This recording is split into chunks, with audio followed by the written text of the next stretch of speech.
everything you want is sitting on the other side of fear. Mostly, fear of the unknown is what limits people from actually doing anything. Okay.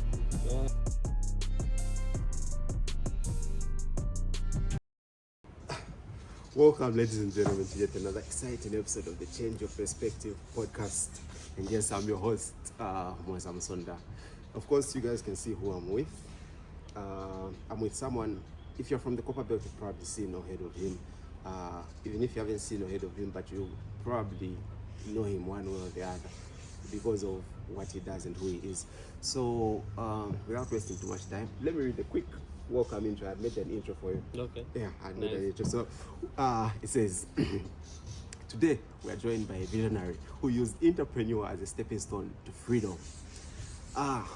His story is nothing short of the word inspirational. To others, he's a brother. To Aquila, Chilanga. That's your brother. Yes. I did my research. Nice. So yeah, to others, he's a brother. Some might say he's a role model. Others might call him boss.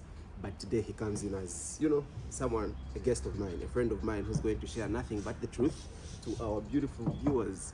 On today's episode, we are joined by Mr. Amtas Chilanga, everyone. So thank you for coming. Thank you for having us. Now that's good. That is amazing. So, I think, well, for starters, we're in Lusaka and he traveled all the way from the Copperbelt. How was your journey? Let's start from there. Very hectic. We started off around 01. Mm-hmm. 1. Yes, we always move in the night. As if you're doing illegal stuff. We always move in the night. The cheat code is if you move in the night, you don't waste time. True. So if you start off during the day, it means you cut off on most of the things that you are supposed to do. Okay. So I'll have my day like any other person. So I'll wake the entire day, and then when everyone else is asleep, I'll travel. Okay. So by the time I'm reaching Lusaka, everyone is awake. I'm awake as well, and I'll continue working. So that's why we usually travel in the night. That's crazy. You've already started with something very important. I think you've touched on time already. Yes. How important time is for you. So I can see for someone who takes time very seriously actually. Now that's extremely good. That is good. So Mr. Chilanga, let's get into it. Let's get into the nitty-gritties of who you are, just so at least the viewers can understand who you are. So just tell the viewers, who are you? Okay, my name is Amtas Bryant Chilanga, affectionately known as Amchi. People that know me because of my businesses call me Amchi. I'm 27 years old. Okay. I'm an entrepreneur, former clinician. I used to work as a clinical officer before I resigned for the government. That was early this year. I ran 2 major businesses. One we deal in retail of cement. The other one is a famous Amchi lounge on the Copperbelt.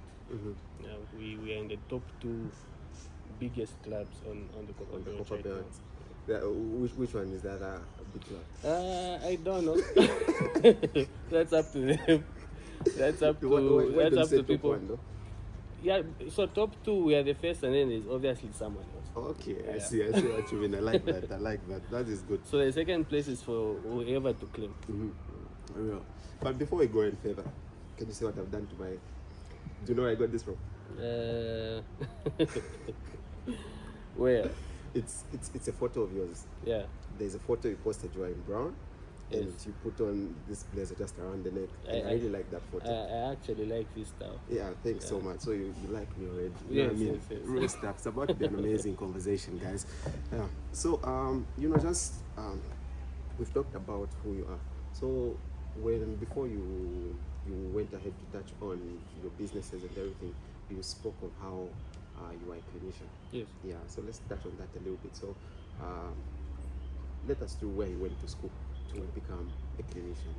Okay, so I'll start from the basics. So grade 1 to 7, I was a school called Kansenshi Basic in Ndola. Okay.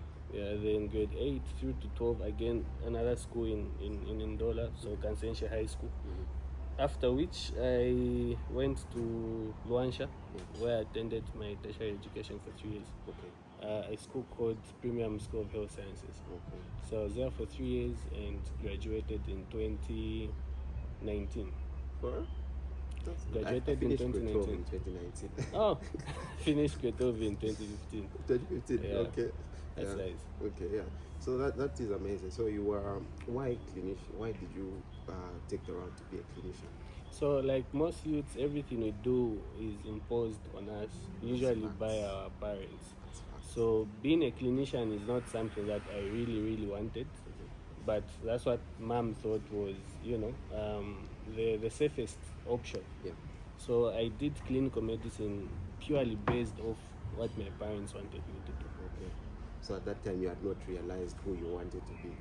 I realized who I wanted to be, but I didn't have the capability of trying to do the things that I wanted to do. Because you get to understand to say at a certain age you're always below someone. And at that time I was below my parents. So I said, okay, let me do whatever my parents want me to do, but I still kept my dreams alive. And this is why after going to school, finishing and after being, posted, I still started doing the things that I truly wanted to do. I see. Your journey as a clinician, how was it? What exactly do clinicians do? Well, so clinicians are the first line of, I would say, defense when you enter a health facility. Yeah. So a clinician's job is to screen someone of whatever ailment that they have. Okay. Yeah. So most diseases are actually dealt with, and minor surgeries are dealt with by clinicians. If something is complicated, then they would refer that patient to a doctor. So usually it's clinicians that see people, and unless something is too sophisticated for their level, then they'll get to transfer that person to see a medical doctor. Where were you posted? I was posted at Chilanga District Hospital in Mufulira. So I had to relocate from Indola to Mufulira. Yes. Okay, that is good. So the time you were residing as a clinician, of course you had thought of so many things. Was it that you are doing your businesses alongside your clinician career, or maybe you resigned then you started your businesses? I resigned whilst I was still doing business. Okay. So when I got posted to Mufulira, I first started with loans. Okay. That's the first business I did whilst still, having a job for the government. Okay. So I used to give out loans. Okay. So from the loans, then I started cement. From cement, then the lounge. Yeah, So it's that point now that I resigned. I see. I have also started like a couple of businesses too, and I'll tell you this. I'm also still stuck in the not knowing who I'm supposed to be. Deep down, I know that I'm destined for greatness in a way, but then it is, you're just not sure where your dream is. You get it? Because I do this podcast thing. I've got a mobile detailing business where we detail vehicles, which is more than just a car wash.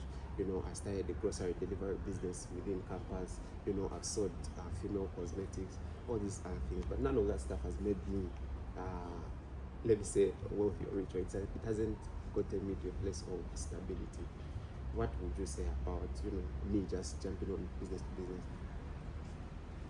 Well, you have to be patient. We would agree to say the end line of business, or the main principle to have a business, is to make profits, not so. Yes. But what we do not discuss is the duration in which those profits need to be made. So do you enter a business and think of making a profit or becoming successful within a month or 2 months?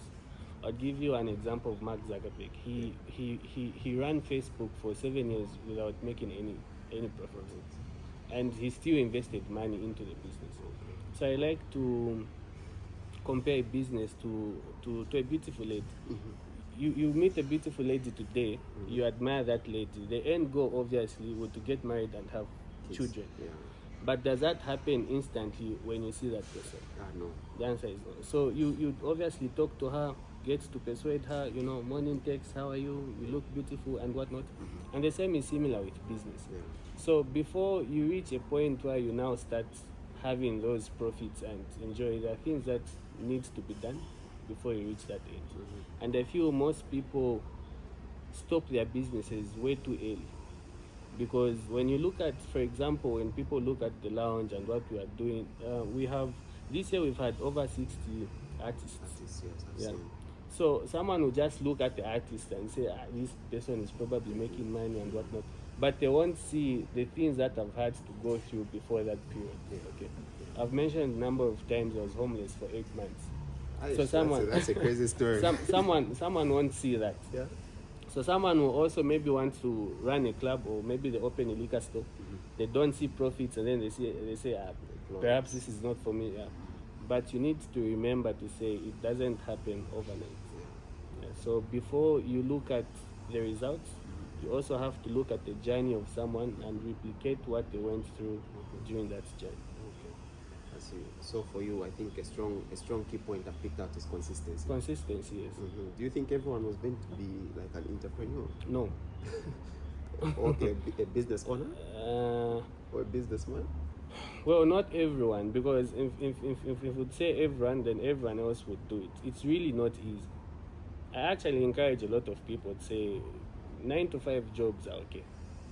Entrepreneurship is something else. True. Yeah, so it's not something you're born with. It's something that you have to learn. Okay, you have to have discipline, you have to have persistence, you have to have a gut feeling of saying this thing will happen. You have to be crazy enough to believe in your own ideas when everyone else tells you this is not going to happen. So I don't think it's meant for everyone. But those that want to become an entrepreneur can definitely learn how to become one. Yeah. So that those who are born with that entrepreneur, or everyone just comes as a blank sheet of paper. Everyone comes with a blank sheet. Everyone comes as a blank sheet. It's what you do during your course of life that shapes you into becoming either an entrepreneur or someone that will have to work under the guidelines of someone else. Yeah. Okay. Well, that's interesting. That's very good. I also carry the notion to say that if you want to do business, anyone can learn. Yep. Anyone can learn to be a good businessman, a good entrepreneur.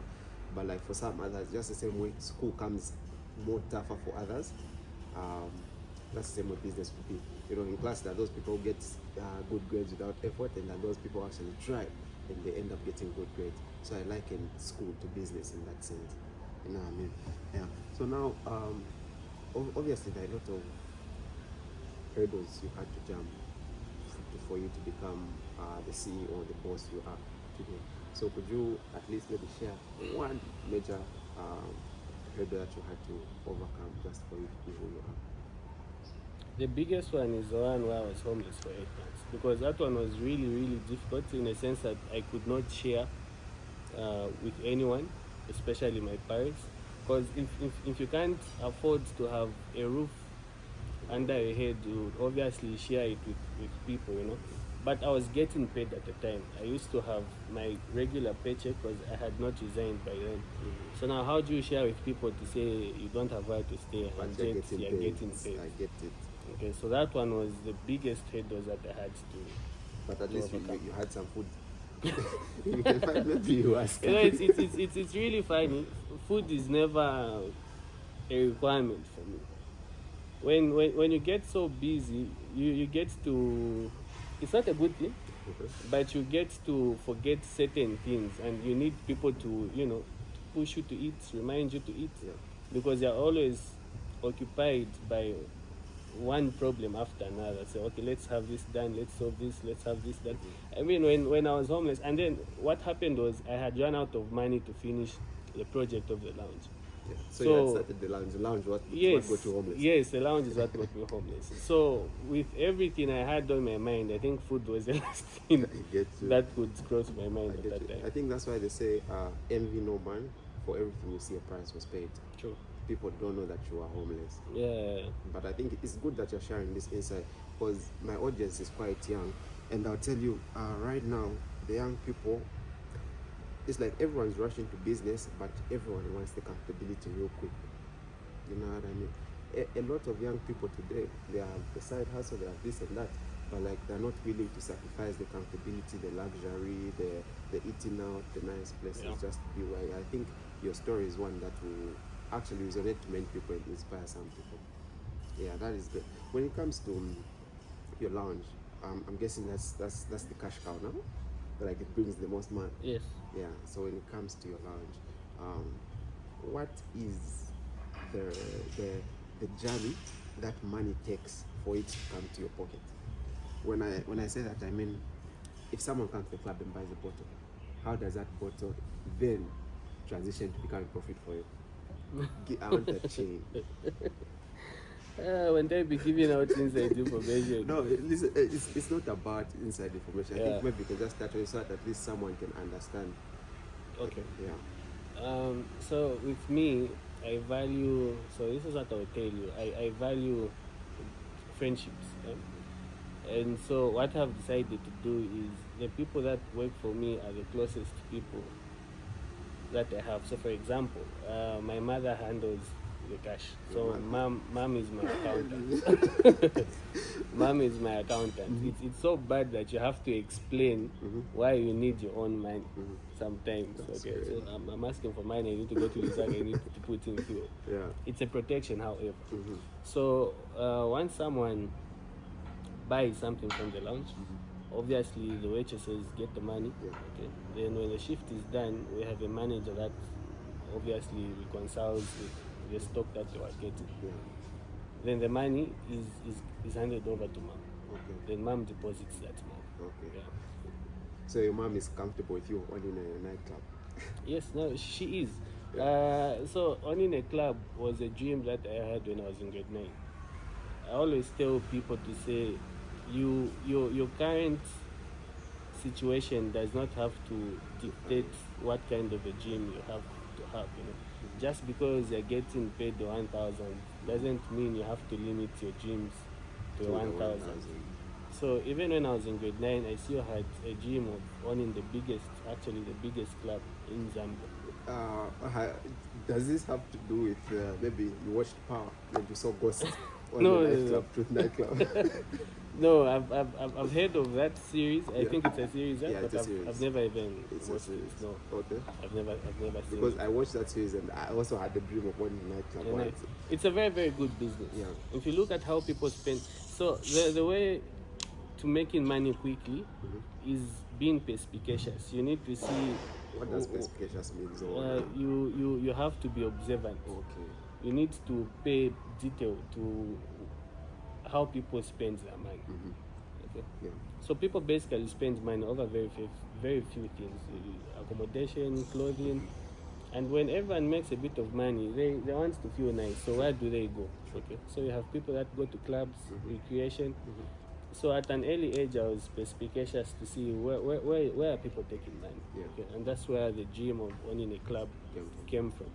So even before I could own a club, then I wanted to become a DJ. DJ. That was the closest thing to Okay. owning a club. I get you. So I started mixing songs here and there.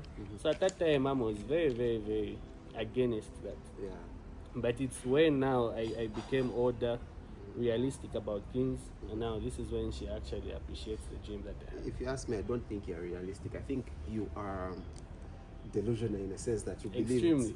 you know what I mean? So that's not even a word that should be Yeah. realistic. I like to say that I'm also quite delusional, Yeah. if you ask me. So now I see how that delusion has gotten you to where you are. Yeah. So your profits. Yeah. I want to dwell so much on this because it's an issue at the heart of many youths. You get it. Youths, they can get money, but they blow it fast. How do you ensure you've got that longevity with your money in start? So there's a quote that I go by. There's a quote that I go by. Yeah. Let me tell you one thing. So- He's always talking about quotes. So it says, do things today that others won't do in order to have things tomorrow that others won't have. So if today everyone else is trying to be flashy, they want to upgrade their lifestyle, do the opposite. Yeah. Their money will run out fast. So it's a long term vision. Yeah, it's a long game. Yeah. Don't blow yourself way too quick. Dad used to say something. One of the very few things that I've picked from Dad, he said, "Ukwangala takukwa, kuya kulewa mina coffee." Okay, so imagine if you have a 5,000 now and you want to spend it. Imagine if you keep that money, reinvest it. Now you have a 50,000. Yeah. So even when you want to play, there's a big difference with how you're going to spend the 5 and the 50. I see. So that's one thing that kept me going, to say, okay, no, if I reach this stage, even my life will become better. So let me keep on reinvesting. So for me, I'm a huge advocate of reinvesting everything I make back into the business. Okay. If I have to spend money, it would have to be to the benefit of the business. Okay. So, some people when they start a business say, no, save up some money, don't put too much in the business. What if it fails? So for you believe? Yeah, what if it fails, but what if it doesn't fail? Okay. So why are you going to pick the negative side and not the positive side? Yeah. If it fails, you would have learned something. Mm-hmm. You're not now when you start again, you're not going to start from zero, but you're going to start from experience. I get you. Okay. Have you made well over $1 million? I made my first million when I was 24. When you were 24. I'm 21. I've got 3 years. And then I was 24. Yeah. But that was a time when I was actually homeless, by the way. That's when you made your million. So your million was from the cement business? Yes, it was from the cement business. We haven't talked Now much about that. this is something that came unexpected. Mm-hmm. This is why I said you always have to be. Mm-hmm. No, sorry, I wasn't 24. I was 25. Yeah. This is why I keep on saying you have to be persistent with what you're doing. Mm-hmm. When I was homeless, Mm-hmm. one of the reasons I became homeless is the lounge was too much of a project to be sustained by my then salary 8,000. Yeah. So the project needed a whole lot of money. Mm-hmm. So I said, instead of paying rentals, let me see what I can do, and this money that I'm getting from the rentals will be now put into the business. Yeah. Okay. So at that point, I stayed for 4 months. Mm-hmm. Then one of the things that happened is there was high demand in cement. Yeah. There was high demand and there was erratic production. Okay. So what happened is the prices of cement skyrocketed. So we were making a lot of profits. Yeah. Then we were making 150,000 every 3 days. Profit.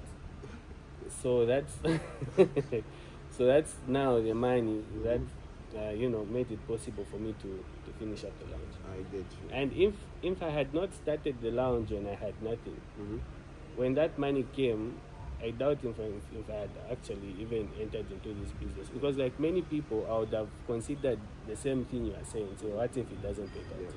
So this is why it's important to do things when you actually don't have any money. So just go for it. Yes,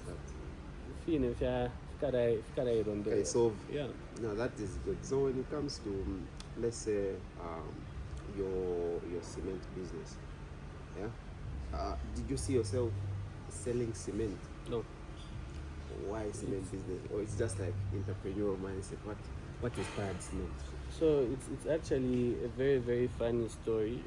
What happened is I was scammed during the time I was loaning out money from people. Okay. So there's this guy that asked for money. We were neighbors, so I kept on giving the guy money. So I'm asking for 5,000, I'll give him a 5. Yeah. He would return the money. I'm asking for another 5, I'll give him the 5. He would return the money. Mm-hmm. Then what this guy now did is he accumulated money, and so I was trying to get it back from him. So then he says, you know what, I can't manage to give you the money that I owe you, but instead I can give you a truckload of cement to replace the money that I owe you. So is that okay? So I said, you know what, I'm actually looking for a second business, because the loans then, I didn't like what they were making of me, because people would, deny giving me back money and I'll become aggressive, and that's not who I am. Okay. So I was actually trying to venture into something else. So I said, okay, no problem, give me a truck of cement. So I went into town, rented a store, got someone that could help me sell cement, went to the local council, got all the paperwork done. And then now he comes and says, no, the truckload is 45,000 kwacha. And right now it's not a 45 I'm owing you. Yeah. So top up a 10,000 to the money I'm owing, so that it becomes a 45, and they give you a truck of cement. So I even topped up that 10,000. I was 23 at that time. Till today, that truck has never come. That's crazy. So how then so- did you get the first load of cement if that truck didn't come? So now what happened is, in every tragedy there are two things. There's a lesson, there's a blessing. The lesson was I trusted someone way too quick. Okay. So a blessing, I said, now this is after 3 months. I'm like, but I have this paperwork, I have this store that, I rented out. I still have the space. So, what about this same cement business? Let me find out how it works. So I got to find out cement wasn't even 45, it was 61,000 Okay. at that But time. that was just a scam. Yeah, unbelievable. So relationships, like I told you, I honor the true currency are good relationships and not even money. Okay, if you have good relationships, you have a solid team, you'll be able to do anything without you even having physical money on you. So I went back to the people that I was loyal to, people that I, gave a service to, that saw the potential in me, and pitched the idea. I said, okay, there's this truck. If I can have this money, I can sell this cement, in, Yeah. such and such a cost. I'll give you the money back. So that's how I actually got money for my first truck. Okay. Also, it was 3 investors. Yes, it was 3 investors and also some of the money that I had saved up a bit. And then also the person that gave me the truck did not charge the entire amount, just then. So from a 61, I gave him a 45. Yeah. Okay. Yeah. So I told him once I sell, Make some money. once I sell, I'll give you back the money, and that's what happened. Okay. And for me, being scammed is the biggest blessing In your life. in my life. Yeah. Yeah. Because without that guy, I wasn't going to start doing cement. Without cement, the lounge wasn't going to operate. I always say, without Judas, Jesus wouldn't be Jesus. That's what I thought. Yeah, Very true. Without Judas, Jesus wouldn't be Jesus today. So I think it's necessary for everyone. I think the lesson for me is embrace the situations, no matter how bad it is. Take a lesson, as you've said. Yeah. So now let's move on to yourself, because this podcast is centered on at least bringing a perspective that is different. Yeah. For the viewers. It's the Change Your Perspective podcast. Yeah. So for you, when you hear change your perspective, what does that mean for you? Do not go where the path may lead, but go where there's no path, Yeah, there's no path. and leave the trail. Okay. Yeah. So instead of doing what everybody else is doing, go the opposite direction Yeah. and do something else. I see. And then have those people change where they're going, To start following. start following you. Yeah, I see. I see. Do you read a lot? I used to, not anymore. Is it There's that no time. So now what I do is I listen to a lot of podcasts. you listen to a lot of podcasts? I hope. And your podcasts now will be Right. on the top 2. That's what I wanted. That'll be on the top 2. That is good. That is good. I think for me, having a conversation with you, a young man who's doing so much things, for me it is confirmation to say it's possible. It's possible. That's the only. I'm glad you said that. That's the only word you need to have in your vocabulary. It's possible, and indeed it is. I like that you're such a very welcoming person. At first glance, someone would say, "Man, shit, you know." Yeah, what I mean? and I like it that way. Yeah. It protects you from a lot of unnecessary things. Yeah. But once we get to sit down and talk, I'm really You're open to sharing. Very, very I open. followed you for a while. Sorry to just start like this, but like I followed you for a while, on social media, and I noticed you like Rick Ross. very. I could sing you a song if I had the time. You like Rick Ross? What about Rick Ross do you like? His energy. Yeah. He always sings about positive things. He believed himself before the money started coming in. He claimed he was a boss when he wasn't one. Fake it till you make it. Believe you will make it, it's just a time. I really don't believe in faking. I believe in, what's the word for it? Okay, so I believe in trying to. There's a word that I'm trying to look for that has skipped my mind. Yeah. Affirming. So just affirm things will happen even before they do They happen. Yeah, I see where the delusion comes back from. So now let's take you back to the time you were my age. How old are you? 21. Oh, nice. I'm a 10-04 baby, guys. You're doing exceptional things for your age. Thank you so much. Thank you so much. So, oh my God, I'm blushing. When the boss tells you you're doing exceptional things, just know it's real. It's real. No, but thank you so much, actually. So, if you're to have a conversation with 21-year-old Bryant, what would you tell him? What's that one advice just one word, and then you go back, what would it be? For you? Continue on the path that you're on. So it wouldn't be to change anything. No. Yeah. I'm glad everything in my life happened the way they happened. Mm-hmm. You don't appreciate life, or you don't see life here and into the future. You see life in the past, looking behind. Okay. You see life in the past, people like Yeah. as past. So when you're 27, Mm-hmm. you, a 27-year-old you, Yes. will now look in the past and say, oh, I'm glad I had that podcast when I was 21. Oh, I'm glad I met that lady when I was this age. Okay. Oh, I'm glad her and me worked together for Yeah. so and so time. Right now, whatever you're doing, it's really difficult for you to see into the future. Yeah. But once you reach the future and look behind or in the past, It makes sense. then everything will make sense. So everything that I've gone through prepared me to become the person that I am. And everything I'm going through now is preparing me to become the person that I will become in the future. I see. Are you in school? Do you have any plans to go back to school? No, Why not? education is not the key to success. If it was, every youth would be successful. You understand? Yeah.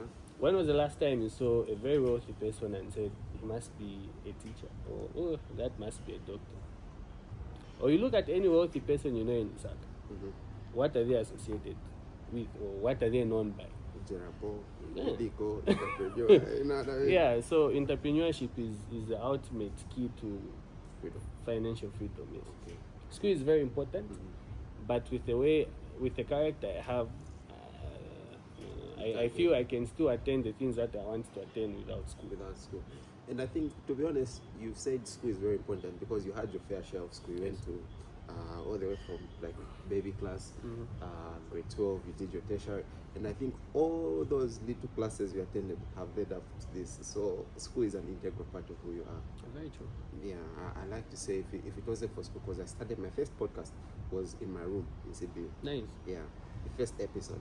It was really bad, but it's still on YouTube, but it was Yeah. really bad. But I'm glad I started. Yeah. Now we're out here with the big boss himself, which Yeah. is good. Which is good. Now, when it comes to your management, because you obviously have a lot of things to manage. I mean, running a nightclub is probably one of the hardest things someone can do. You get it, because people still are trying to find honest people. What's your management strategy just to keep everyone in check? So I have divided the things that I actually pay attention to. I do not pay attention to everything that happens at the lounge. I only have one brain. Yeah. Okay. So if you hear something and you have to react towards everything, it will keep you off track with what's important. So the only thing I'm interested with at the lounge is the image it has, and the appearance, the image, and also the entertaining part of the lounge. So I'll make sure the artists fall under my responsibility with Miss Chimfwembe. So we'll handle the artists, I would handle the aesthetics of the place, because I'm the one that carries the vision. So I'd say, okay, I want this put in this way, this put in this way. And then all the workers fall under management of that. So now that also helps me. Also, both your parents are involved in your business. Yes. Well, that's a blessing. I think that's such an underrated blessing. Yes. You know, So both my parents are now located in Mufulira. They moved from the Copperbelt. Yeah. You gave them a good life. Yeah. So dad would help manage the employees. Mom would help manage the cash flow. Okay. Yeah. So it means now the only thing that I'm left with is the artists and the aesthetics of the place, which has really, really, really helped me. I see. Now that there is a notion say don't mix family and business. But Yeah, I can but see where did that notion come from? your business is integrated with So your what family. if we changed and say mix family with business?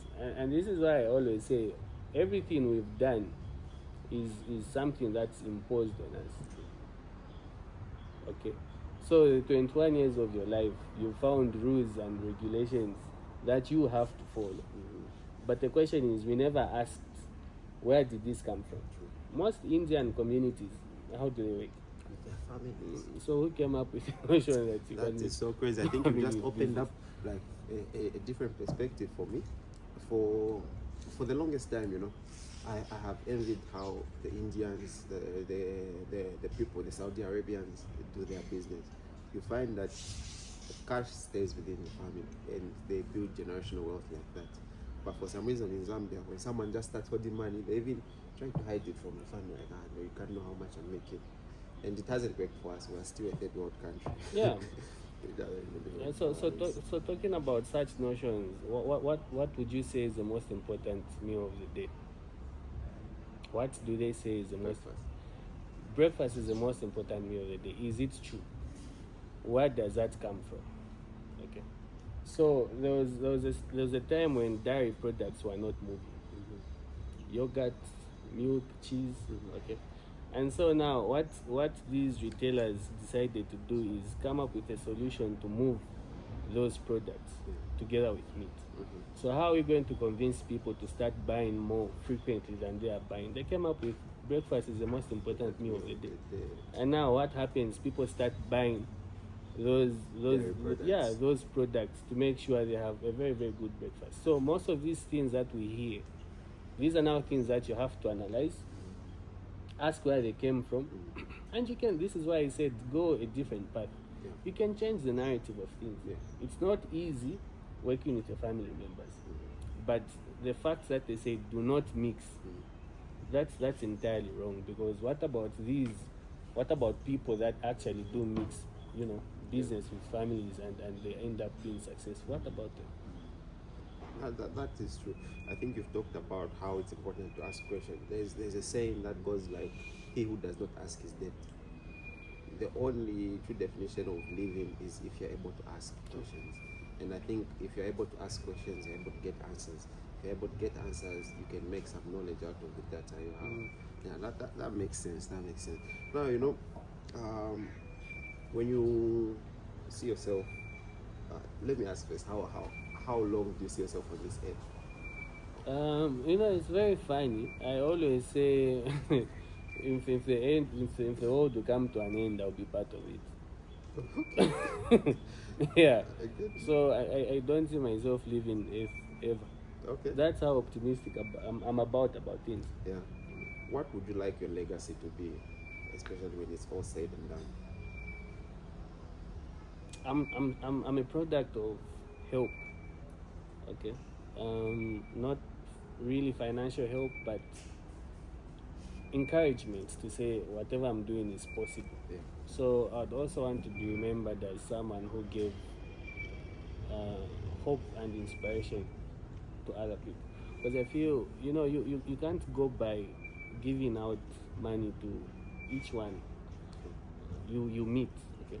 But if you can instill a lot of hope and inspiration, those people that see you, if they too can believe it's possible for them, and they actually attain their dreams, they too will start helping other people. Okay? So I feel it's the only dynamic way in which we can improve as a society. It's simply by instilling hope and inspiration in others, and that's what I hope my legacy to be. Okay, true. For me, what makes this episode so special is because I've drawn so much inspiration from you yourself. Just in case you haven't heard it, I think I'm one of those people who thinks I believe in what you're doing, not because you run a nightclub, but because of the principles that you've had to use to get to where you are.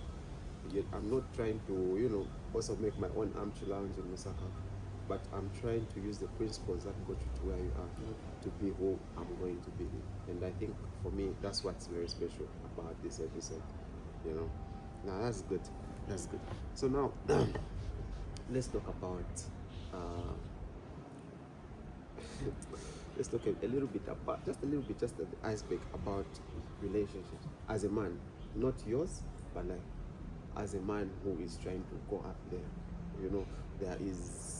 There's a lot of commentary, so to say, around having girls or having a girl while you're trying to climb on the top. How let's touch on that a little bit. Yeah. What do you think is the right route to take for you? What advice would you give to a young man going up there? Does he need a woman? Let's touch about that. Yeah, I feel it really depends, and we are different. individual to individual. I've had people, you hear stories like, there's a time when I went through a very, very tough period, and my girlfriend was on, who was there, provided accommodation. She could provide meals up until I became successful. Okay, and then I feel really the most important thing is the partner you choose to be with.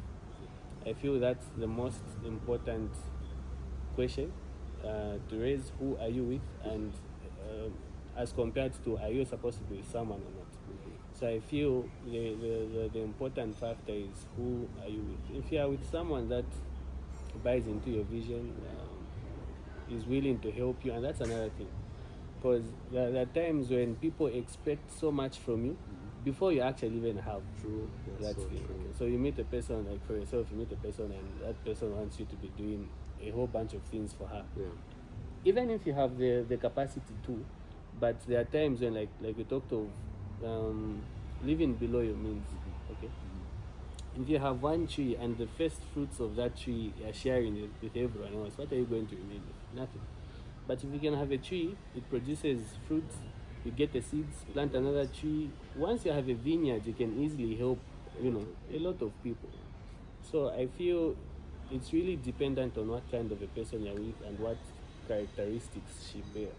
If she's someone that buys into your vision and is able to help you grow, I feel that's really okay. But if you find, say, it's someone that's not just draining you mentally but also financially, then I feel you are better off being alone.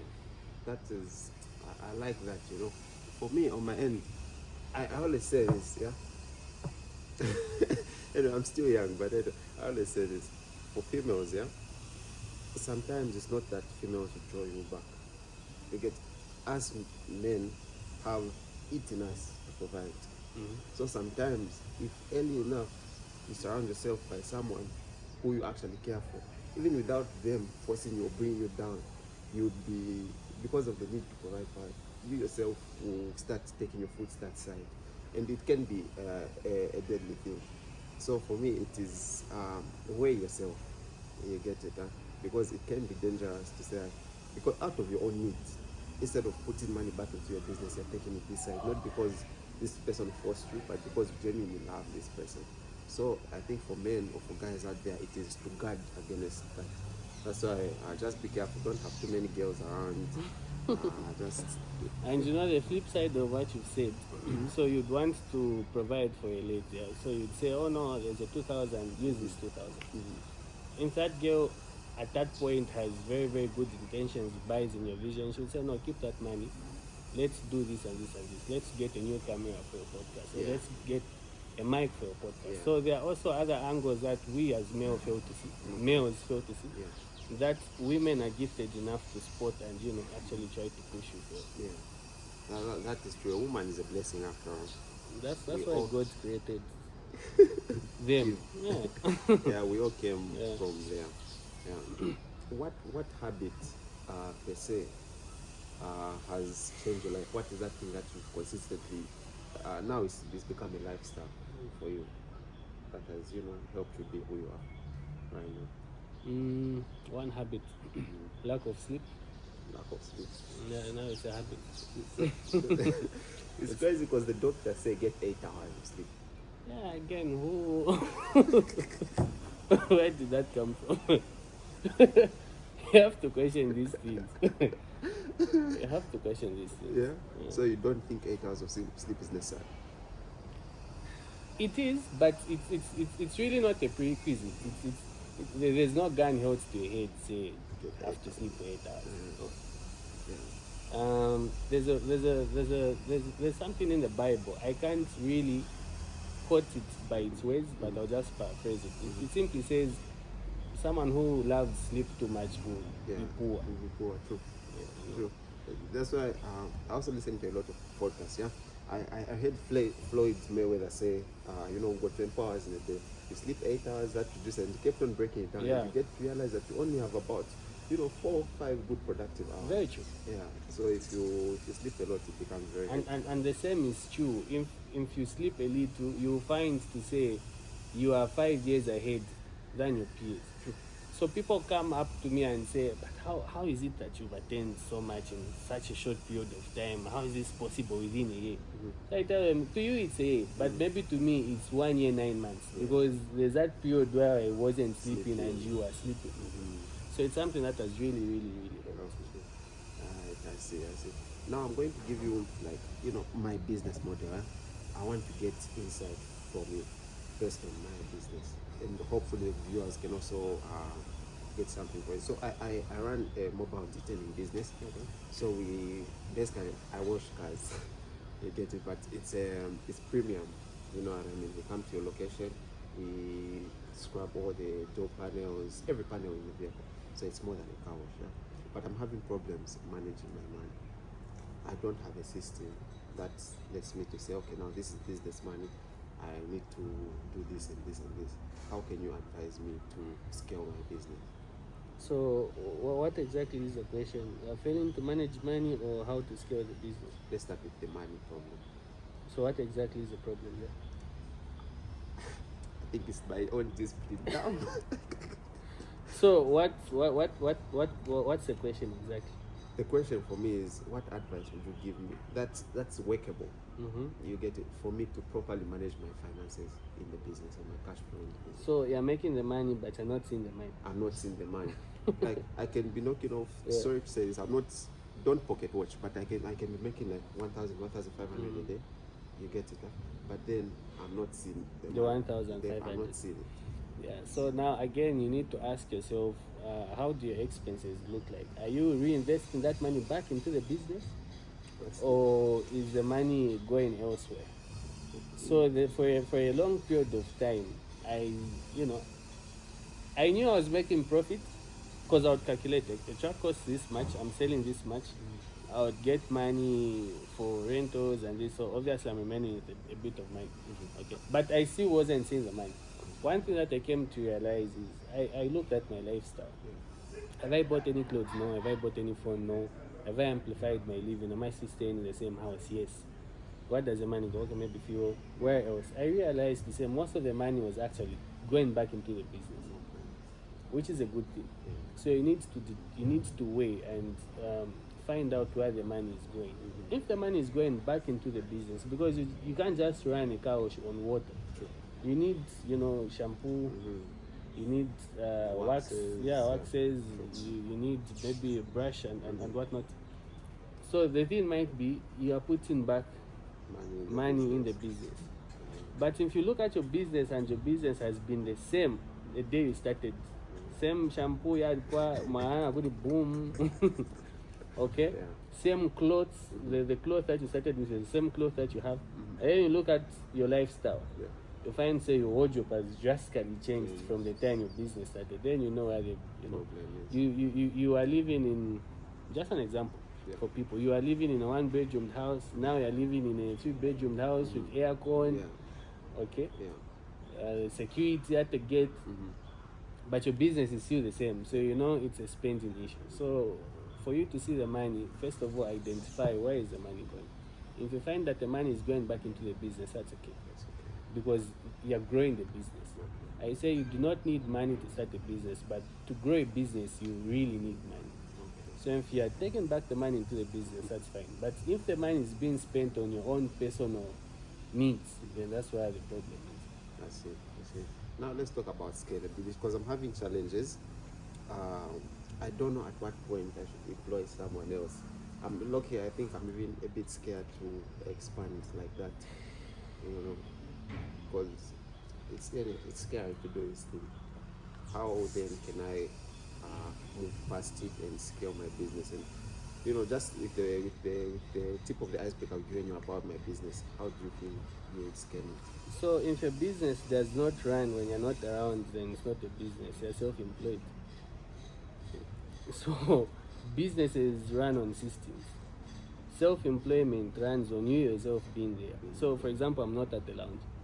If the lounge can't run, then that's not a business. Friday is going to happen. Yes. Yeah. Okay. So if I'm not there, if I need to be there for something to happen, simply means you're self-employed. There's no problem. But if you need a business, you have to have systems put in place. So I really don't know exactly what goes into your business, but you need to have systems for you to scale. So maybe an example that I'll give is if you have a specific charge that you have on vehicles. So, okay, for example, every car wash is 300 kwacha. Okay, and I don't know how you move from point A to point B. I drive. So if there's a vehicle, maybe you put a tracking device. Whenever that car moves, it means there should be a 300 kwacha. So you could be seated here, GPS tells you the car has moved, okay, 300 kwacha. Wherever the car stops, that's another thing, because has it stopped from where you park from, or because again it could be moving. He does a car wash, goes, and then the other thing maybe could be a camera, a body cam, just to know where that particular vehicle is. Depending on the surrounding, you can know this person here is actually cleaning something. Okay, and you're not supposed to be scared of making losses. You're not supposed to be scared of making losses. I usually give an example of a hose pipe. It's very, very rare that you'll find the tap open, water running through the tap to the outlet without any leakages. Usually there are leakages. But if you pay attention, most of the water comes out from the end and not the leakages. And that's how business is. Try to minimize the leakages, but whatever outputs you have should be more than what's actually leaking from your business. Okay, so try to put in systems, but it always can't be 100%, because people will try ways to steal from you. But so the thing I'll tell you is what's better. You scale, employ someone, put in systems. The person is perhaps making a 3,000 per day. You also have time to go elsewhere and either find clients, because how do you find clients if you're doing the washing yourself? It's difficult. So you maybe find clients, you maybe start a different business. So now you have the 3,000 coming here. You also have another business that you started that's perhaps bringing in 3,000, and then maybe you're leaking 100 kwacha per day. For me, that's a good trade. Okay, as compared to no, let me just make sure everything is coming. You're going to lose out on a lot of things. So try to find systems in which you can prevent leakages. Then be confident enough to have someone else. So have you thought of starting like a business masterclass? Because I think you've got some hidden gems that's a lot of people benefit from. Yeah, but time. Time is an issue. Yeah. Time is an issue. Okay, now I get you. I understand you. But anyway, so now let's keep on moving. Yeah. When we talk about you yourself, because this is a podcast that's centered on my guest rather. So when you talk about you yourself, what's one advice that you would love to share with my viewers, so that at least they can walk out with it? Everything you want is sitting on the other side of fear. Mostly, fear of the unknown is what limits people from actually doing anything. Okay? No, I'm scared. I want to make money. I'm scared. You say you drive from point A to point B. There are people that are actually scared of driving. If you ask them why, they'll say an accident is prone to happen. Okay, and that's just how life is. Okay, just because you're scared of an accident happening doesn't mean now you can't drive from point A to you drive, and then when driving you consider the potential of there being an accident, and so you'll be very, very cautious with how you drive, and the same is with life. You might be scared of something, and yeah, it will happen. It will happen, but that doesn't mean you have to withdraw yourself from doing so. And I always say courage is not the absence of fear, it's actually feeling the fear but doing it anyway. I was also scared things might not work out at the lounge, but that did not limit me from actually doing what I want to do. So one advice, if I was to pick one, is just don't be fearful. Or if you decide to be fearful, feel the fear, but just do it anyway. Do it scared, huh? Yeah. No, that is good. That is good. Well, I think it's been like an amazing conversation for me, such a short but amazing, insightful for me. I can't lie, I've walked out with more than, if they said get $250,000 or dinner with you, I'll pick dinner. And hopefully we make the 250,000 a different time. Exactly. You know what I mean? So I think that's what's important for me. It's the fact that you have spared your time and you're able to sit down with a young person like me who's very ambitious, and we're able to relate and communicate with each other in a way that benefits us both. So for me, I think it's a huge thank you. It's a pleasure on my part to be part of the podcast. Yeah. So ladies and gentlemen, you were watching the Change Your Perspective podcast, and I'm your host, Mwansam Sonda. Today's guest was CEO of Amchi Investments. Yeah. Yes, Amchi Trading Limited. Amchi Trading Limited, Mr. Bryant Chilanga. So thank you so much for your time. Until next time, viewers.